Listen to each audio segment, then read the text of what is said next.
Hello and welcome to Higher Ed Live, the live weekly web show about the world of higher education. I am your host, Seth Odell, coming to you live as always from Southern New Hampshire University here in Manchester, New Hampshire. If you haven't checked them out, snu.edu where I work. If you're hearing a lot of noise in the background, that's because I have a whole lot of guests today, a whopping 5. We're talking all about commencement coverage 2.0. What are we doing online this year for commencement? We have some folks that are doing some really cool things already to share that with you. But first, as always, let's thank those sponsors that make Higher Ed Live possible. Higher Ed Live is sponsored by Integral, the creators of the Schools app on Facebook, a private Facebook community to boost enrollment and retention. Check out the State of Facebook and Admissions webinar for higher ed best practices and new research. Links going out to that in just a moment on the Twitters. As well, we are sponsored by OmniUpdate, the leading web content management system CMS provider for higher education. The company's web CMS OU campus, it's secure, it's scalable with great tools, features, and deployment flexibility, and an awesome user community. Check out CMS Wire's coverage of OmniUpdate's enhanced content reuse features. Guys, make the best use of the work you're doing with OmniUpdate's content reuse. It's great stuff. As well, we are sponsored by Scavenger. Scavenger, a Google-funded mobile game about going places, doing challenges, and even earning points. Check out how public relations students from LSU are partnering with a local nonprofit to use Scavenger. They're doing some pretty cool stuff. Link's going to go out to that on the Twitters in just a matter of moments. So if you haven't yet, check that out. And give me just 1 second because I'm trying to tweet these links out so you guys can keep up. Because I know the second I bring on today's guests, things are going to get incredibly out of control very quickly. So the last caveat, I'll put myself back up on the screen. I'm sending out those links to you just so you have them if you missed them from our sponsors. And again, today's show is going to be a little crazy. It's going to be a little nutty. Please try to keep up. I'm going to do my best to do so. There is no Weekly 5 and there's no unsolicited shout-out this week because, well, the real reason is, unfortunately, I forgot. So unlike past weeks where I say I was too busy, I literally just opened the document and looked at it and they're not there because I forgot to do them. So my bad. First off the bat, I apologize. So we're just going to kind of keep on moving and dive right into today's show, commencement coverage, talking with folks from around the world of higher education about what they are doing in higher ed. So let's bring on today's guests. I'm going to whip through them each just so you see who they each are. Actually, in fact, I'll have them each introduce themselves. It's a great way to start off. So Bruce, you are on screen right now. So just very quickly, let's go around the horn. Can you start by introducing yourself to the folks at home? Yes, my name is Bruce Floyd. I am the social media specialist for the University of Florida. Wonderful. And Elena, let me throw you up next. Can you just say a quick hello to the folks watching? Hi, I'm Elena Wines. I work at the University of Michigan Flint. I am the new media communications specialist. Very nice. And Dave, how about you? Hi, everybody. I'm Dave Tyler, and I'm the web writer at the College at Brockport State University of New York. Very nice. And Laura, you're next in the queue. I'm getting no audio from Laura right now. Uh-oh. Is anybody else able to hear? Mm-mm. Okay, we're going to go back to Laura in a second. The beauty is we got a lot of guests. Hold on 1 second. All right, Susan, jump in. Save me. Save me. Susan Ragland. I'm the manager of web communications at Tarrant County College. Perfect. And let's go back and see if Laura, one more time. Are we good? Hello? Yes, we can hear you. Hi. Awesome. I muted my microphone because I was typing to be polite, and then I forgot to unmute it. Oh, no problem. I'm Lori Packer from the University of Rochester. I'm the lead editor for web communications here in Rochester, New York. Perfect. And listen, thanks to all of you for coming on the show and being a part of this. I'm excited to bring on 5 guests at once. You guys have seen me do something like this only once. I think I only brought on 4. Bruce actually was on that last show too. So I don't know if this is maybe Bruce's thing on Higher Ed Live. He likes it in groups. But we're going to bring it in that fashion today. So what are we talking about? We're talking about commencement coverage. I did a show last year called Commencement 2.0, and it was something that a lot of us have been talking about for years now, which is about how can we really readdress one of the most traditional aspects of higher education, which is graduation, and look at how we actually cover commencement and make it an interactive experience and utilize those tools that we like to use every day, whether it's social media, online, other web tools, to make a really exciting experience both for students, faculty, staff, alumni, the broader community as a whole. And some folks are doing some cool stuff last year, but I don't know if it's just me, but this year, I mean, I'm seeing some really cool things going on, and a lot of it's coming from today's guests, and I want to talk about that. So what we're going to do today in today's show, we're going to go just kind of around the horn and talk about the things that we're doing. Then we're going to just open up a conversation. We want to hear from you. As always, hashtag Higher Ed Live. We'll show your tweets, and we'll dive into the different components of what makes up commencement in 2012. The beauty is we're kind of inventing that right now, and we have the inventors with us. So we're going to go ahead and dive in and do that. So to start off, I'm going to throw it out to any one of you guys that wants to start. I just want to run through, give us like the 30-second synopsis of what commencement looked like or is going to look like at your institution, and then we're going to dive in and really start to have some fun. So who wants to start off by telling us what commencement looked like or is going to look like at your institution this year from a web perspective? I mean, go ahead. Oh. Okay. Go ahead. I actually saw Seth's commencement episode last year and panicked because we were doing none of the things, or at least not nearly enough of the things that we should have been doing. So I had about a year to get everything together and get a plan in place. Luckily, our folks in ITS helped us get our live streaming underway. So this year we live streamed, we did Twitter, we did Flickr updates throughout the day, we were on Facebook. That was the majority of what we did. We got a lot of really good feedback from everybody and a lot of participation from several countries, actually. Awesome, awesome. And I'm excited to get into that participation stuff soon. Bruce, let me throw it to you for just a quick recap, too, because I know that some of the stuff that I love what you guys are doing is you added a lot of cool video components into your approach this year as well. Right. Well, we've always, I want to say always, but we've had for a long time streaming video. So that was always something we made available. So it seems obvious to me that if we have streaming video, then we must have an audience for that. That can't be a commencement. So I thought it was very important for us to have a social component so people could feel like they were part of the ceremony and could kind of, converse with the people that are on the floor that are kind of running things and so forth. But yeah, we did put together videos as commencement was coming up that kind of let our graduates know first that we're ready for them. In other words, we've made the preparations, and so we produced one video that showed essentially us putting the chairs on the floor, setting down the shrubbery, and setting up the stage. And at the end of the video, we had the hashtag that we were promoting, said, UF grad, and it said we're ready. And then as commencement came, we actually produced another video.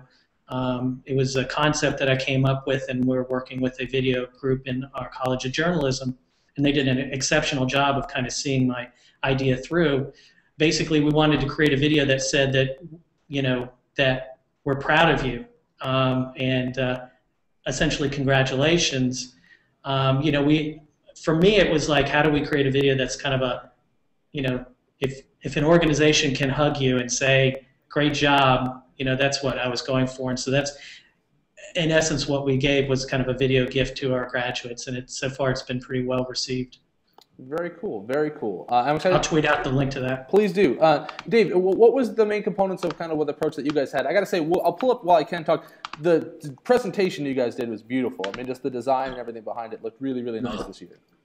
Thanks. This was the first time for us too, and I think we felt a little bit of panic as well here that we weren't doing enough for our audiences. And through a team effort, we really had our first homepage takeover on commencement Saturday, this past Saturday, where we had the undergraduate commencement ceremony streaming live. We had a live blog going all day. We had a Twitter hashtag as well, and we were uploading as many photos as we could during the process to Flickr as well, as we were going along. People out with cell phone cameras loading things that we were putting on the web before the ceremonies were over. And we were able to utilize several different designs to sort of change things up during the day as we went from folks needing the schedule of events and weather to maybe wanting to see the press releases that might be coming down about the details about the ceremonies themselves. So we were really excited to be able to throw all this together. Folks from our IT and web security departments to our print production folks to we're all instrumental in helping us design this page and make it look good. Cool. Now, so it sounds like some of the components are pretty similar. So let me just jump ahead and ask another quick question then. And let me throw this out to you, Laurie, first, because you brought some good points, Dave, that make me thinking that who is the audience for what we're trying to do here? Because it does seem that we're catering obviously to folks that can't make it in person, but we're still totally catering to folks in person as well. So it does seem like it's a really interesting challenge that we're trying to cover an event for folks that are there and give them what they need and folks that aren't. How did you approach that, Laurie? Who did you see as like your core audience? You're right that it definitely is a dual core audience where you have the people who are physically there, and then you have everyone else who's not sort of geophysically present. We've done live streaming of our main commencement ceremony since 2003, which sounds like a long time, which it is, but honestly, the main reason we started live streaming then was that was the year of the SARS epidemic. I don't know if you all remember the SARS epidemic, but we had students from China and Canada and families from China and Canada that we were trying to say, like, don't come to commencement and we'll live stream it for you, and so that you don't infect people. That's how we started live streaming. And we've done it every year since, but we've been very kind of coy about it because there's still this idea that, oh, if you tell people you're live streaming, they won't attend, which I think for commencement is just silly. Like, if you're going to attend, if you can attend, and if you can't attend, you need something. You need a way to participate. So definitely we have had that dual audience in mind. The live stream, of course, is for people who aren't there, but the hashtag for the last 3 years, we've been trying to do not just live streaming, but real-time coverage around the live stream, so allowing people to participate. And I think having the holy grail is when you can have people who are there participating with people who aren't there and creating that kind of connection, which I think you can only really do if you think about both audiences simultaneously. Totally agree, and it brings up the question. Then I'm going to throw this to Susan to get you on here, Susan. It brings up one of the exciting things is what are kind of one of the core goals you were going after? Because Lori's hitting out really well about the interactivity. What are we trying to accomplish, I guess, when we look at bringing commencement to 2012? I mean, obviously there's a component of live streaming, which is letting people see it and hear it. But is it more than that? Is it trying to get people engaged on a level that they couldn't traditionally without this kind of technology? For us, it really was. We have a bit of a unique situation, we thought, in that we're a community college. So we assumed, and we found out wrongly so, that folks would be around here in order to attend commencement. What we ended up finding out is we did have people from other countries able to watch commencement of family members. So what we did, this was the first year that we did the live streaming as well as a lot of the social media interaction. So we live streamed so we could see how that went, but our push was really to what we billed as share the experience, so that folks at commencement, families, friends, students, if they wanted, could share everything from their point of view with people who may or may not be there as well, and kind of tie, like Lori said, tie those two worlds together, where it's the folks who are there participating in one way or another, communicating and sharing their experience with those who may not be there. And what we ended up doing, we found it was a success. We only advertised the week before because we were afraid that something would crash and go wrong, and we didn't want too many people trying it out the first year, the live streaming anyway. But we found out it was a success, and so we actually storified with all of our social media and created a story that's now up and being shared quite a bit for our audiences. And the Storify is a great example of being able to capture the event after the fact, which is a really exciting one I definitely want to get into today. But you hit on one point I want to talk about a little more with everybody too, which is promotion. I totally agree. For instance, last year I flew out and I did SNHU's commencement prior to working here as a freelance, and we didn't really promote it that much because we had never really done it this way before. We were a little nervous, and it makes sense. You got to have your kind of little beta year where you're getting your feet wet. So this goes out to anybody on the panel in just a second. I'm curious what you guys did this year to get the word out, because one of the big achievements, we had a big win at SNHU this year, which was in every single program in the entire room, we had an insert. Last year on the show, I talked about the insert. I couldn't even pull it off. This year, we got an insert thanks to the awesome on-campus PR team here at SNHU got it working, where we had an insert designed just like the program at the first page. You open up the program, the first thing said, here's how to participate in today's event. And it was like, beyond just being here, we're so happy you are, share these links to watch, email your photos, tweet. It was really cool. Did any of you guys have any experiences of doing anything interesting out of the box or even just traditional as far as getting folks to know they can do this? Because the reality is that 2 years ago, they couldn't really interact with the event. What are you guys doing to try and get the word out so folks can? This was the first year where we really did kind of do promotion. It's sort of the third year that we've had the sort of live tweeting. We've had a hashtag. We've been kind of trying to encourage people to use it, but we didn't. I would love to get in the book. I'm still not in the book. We cannot get in the book. But our office did this new publication this year, this printed publication, which is like less formal than the book that has everybody's names in it. And right in the front cover, like you described, Seth, we have the whole, like, are you on Tumblr? Are you on Instagram? Here's a hashtag. Here's the URL. So that was kind of a win for us. And this is going to be given to everybody on the day, in addition to the big formal book. The other thing I did this year differently, we have a big Jumbotron screen that broadcasts the events on the lawn. And I put the slideshow together for that runs in advance of the ceremony starting. So every 8th slide, there's a big bunch of social media icons, share, follow, and then the hashtag. And that'll run for like an hour as people are kind of milling about. I use the Facebook cover image on our page, added the hashtag there. I've had it on the footer of the homepage for 2 weeks. I've been using it myself. All of that said, it actually hasn't really, on Twitter anyway, it hasn't really picked up. It's sort of sprinkling in terms of people actually using it. But my hope is, and if it turns out to be similar to what's happened in past years, that our commencement ceremonies start on Friday, and then we have 8 different ceremonies because we're crazy. We'll have our big one on Sunday, and I'm hoping that that's when the real-time event coverage will happen, when the event is going on. So we've been trying to build it up in the run-up to it, and then we'll see what it is on the day. And Bruce, let me throw to you too. I know you had some things going on as well.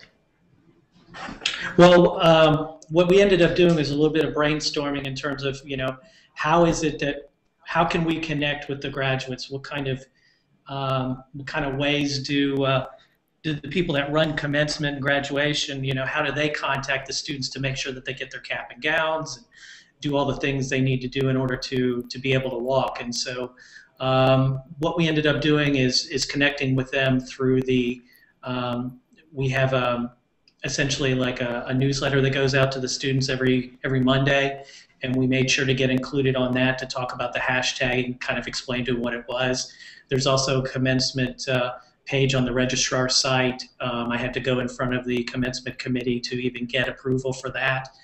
That was one of the few things that they actually approved, but they did put mention of the hashtag and kind of an explanation as well.